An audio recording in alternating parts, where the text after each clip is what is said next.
ekskluziv olarak samimiler.com saytı. Yine de ya da sal, bir de ya da sal.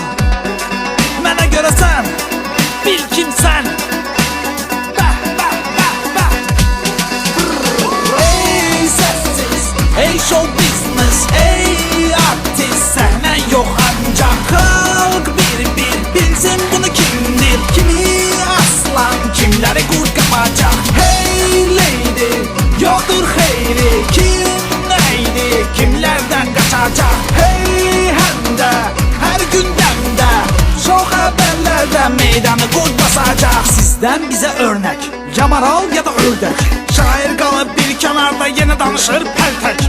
Demə mənə səbr et, sənətini rədd et. Küfr etsin artistlər, oğlanları sən kəşf et.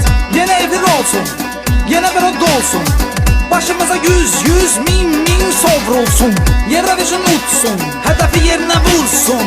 Dəyərini bir doğrulsun. Bəh, ey səssiz, ey show business, ey artist. Səhnən yox ancaq xalq bir bilsin bunu kimdir, kimi aslan, kimləri qurd qapacaq. Hey lady, yoxdur xeyri, kim neydi, kimlərdən qaçacaq. Hey həmdə, hər gündəmdə, şov xəbərlərdə meydanı qurd basacaq. Hər bir şey düzdür, kimlər kimi üzdür, kimlər bizə söz soxdu, kimlər bizi süzdü. Səbəbini bilmir, qalanını sevmir, bir çoxları bu şovda hirslənsə də dinmir. Yenə də müleyli, yenə sənə dəydi, cavabını bir hər kəs öyrəndi. Kimə görə dostsan, kimə görə düşmən, gözünü dörd at, kiminləsən bəh.